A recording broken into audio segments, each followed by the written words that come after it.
Bonjour, bienvenue sur Mon Financier. Les marchés ouvrent en territoire positif, soutenu par la très bonne tenue de Wall Street qui flirte avec ses sommets annuels. Le CAC lui grappille 0,2%. C'est suffisant pour s'installer confortablement au-dessus du seuil des 4500 points. On est autour des 4503 points. Ailleurs, eh bien, même tendance. Francfort s'adjuge 0,45% à 9746 points. Même tendance pour l'Eurostoxx qui avance de 0,2%. Et pour Londres, en hausse également de 0,21%. Du côté des valeurs, eh bien, c'est Hermus qui débarre la séance en tête du CAC sur un bond de pratiquement 5% à 51,90 €, ce qui ramène le titre sur ses plus hauts de un mois. Le marché salue la publication trimestrielle du groupe qui ressort supérieure aux attentes. Bien orienté également, Renault a annoncé que son partenaire Nissan contribuerait à ses bénéfices à hauteur de 415 millions d'euros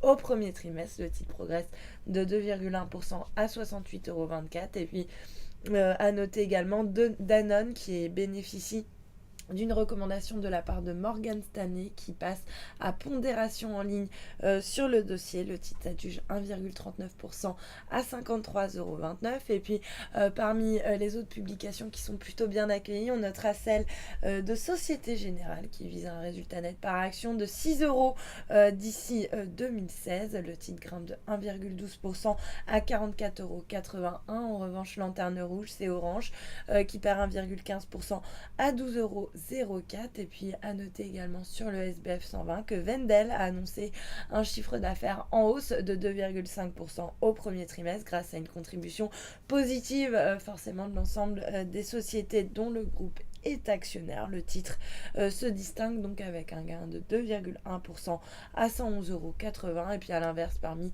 les publications qui déçoivent, Lagardère qui ouvre en baisse de 2,8% à 24,13 € après donc la publication de son chiffre d'affaires du premier trimestre. Sur le marché d'échange, l'euro lui reste plutôt bien orienté face au dollar. On est autour des 1,3770. Il grappille par ailleurs 0,18% face au yen autour des 140,87 yens. Et puis à noter que le billet vert lui aussi est en hausse symbolique par rapport à la devise japonaise autour des 102,30 yens. Et puis à l'inverse, l'once d'or, elle, perd 0,29% pour revenir autour des 1292 $ l'once. Voilà pour l'ouverture. Restez avec nous. Très bonne journée.